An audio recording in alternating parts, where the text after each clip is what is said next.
जय सीताराम सीताराम सीताराम। माता सीता के श्राप से गया में तुलसी का कोई भी पेड़ पौधा नहीं होता। आइए जानते हैं हरि का पंचांग चैनल पर इस वीडियो में। यह एक प्रश्न भी है कि आखिर बिहार के गया क्षेत्र में तुलसी का पौधा क्यों नहीं उगता? क्यों ब्राह्मण कभी संतुष्ट नहीं होते? क्यों फल्गु नदी सिर्फ नाम की नदी है? क्यों कौवा हमेशा लड़ झगड़ कर ही खा पाता है? कौवा, तुलसी, ब्राह्मण और गाय को माता सीता ने क्यों श्राप दिया था, इसके बारे में कुछ लोग ही जानते हैं। आइए हम विस्तार से इस बारे में बताते हैं। वाल्मीकि रामायण के अनुसार वनवास के दौरान भगवान राम, लक्ष्मण और माता सीता पितृपक्ष में श्राद्ध करने के लिए बिहार के गया धाम पहुँचे।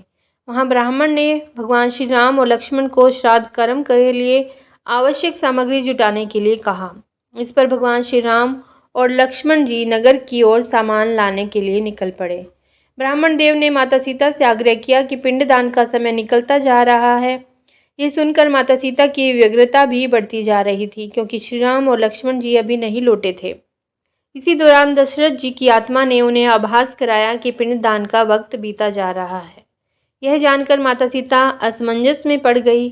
तब माता सीता ने समय के महत्व को समझते हुए यह निर्णय लिया कि वह स्वयं अपने ससुर राजा दशरथ का पिंडदान करेंगी। उन्होंने फल्गु नदी के साथ साथ वट वृक्ष, कौवा, तुलसी, ब्राह्मण और गाय को साक्षी मानकर स्वर्गीय राजा दशरथ का पिंडदान विधि विधान के साथ किया। इस क्रिया के उपरांत जैसे ही उन्होंने हाथ जोड़कर प्रार्थना की तो राजा दशरथ ने माता सीता का पिंडदान स्वीकार कर लिया। माता सीता इस बात से प्रफुल्लित हुई कि उनकी पूजा दशरथ जी ने स्वीकार कर ली है। इसके बाद उनके मन में संशय भी हुआ कि प्रभु श्री राम इस बात को नहीं मानेंगे, क्योंकि पिंडदान पुत्र के बिना नहीं हो सकता है। थोड़ी देर बाद भगवान श्री राम और लक्ष्मण जी सामग्री लेकर आए और पिंडदान के विषय में पूछा। तब माता सीता ने कहा कि समय निकल जाने के कारण उन्होंने स्वयं पिंडदान कर दिया।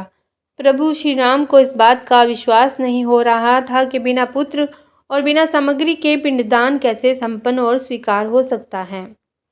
इसके बाद माता सीता ने कहा कि वहां उपस्थित फल्गु नदी, तुलसी, कौवा, गाय, वट वृक्ष और ब्राह्मण श्राद्ध कर्म की गवाही दे सकते हैं। भगवान श्री राम ने जब इन सब से पिंडदान किए जाने की बात सच है या नहीं पूछा, तब फल्गु नदी ने गाय, कौवा, तुलसी और ब्राह्मण पांचों ने प्रभु राम का क्रोध देखकर झूठ बोल दिया कि माता सीता ने कोई पिंडदान नहीं किया है। वट वृक्ष ने सत्य कहा कि माता सीता ने सबको साक्षी मानकर विधि पूर्वक राजा दशरथ का पिंडदान किया है। पांचों साक्षी के झूठ बोलने पर माता सीता ने क्रोधित होकर उन्हें आजीवन श्राप दे दिया।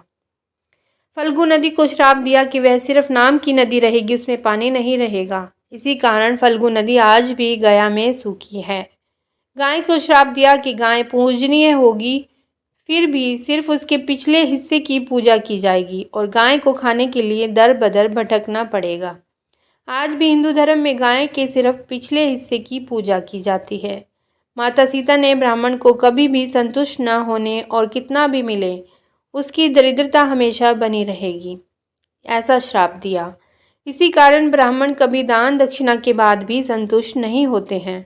माता सीता ने तुलसी को श्राप दिया कि वह कभी भी गया की मिट्टी में नहीं उगेगी। यह आज तक सत्य है कि गया की मिट्टी में तुलसी नहीं फलती, और कौवे को हमेशा लड़ झगड़ कर खाने का श्राप दिया था। कौवा आज भी खाना अकेले नहीं खाता है।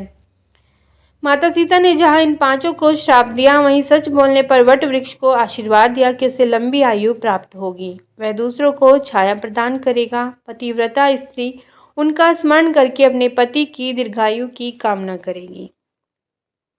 यह वीडियो आपको अच्छी लगी हो तो लाइक ज़रूर करिए। जय श्री राधे, जय सीताराम।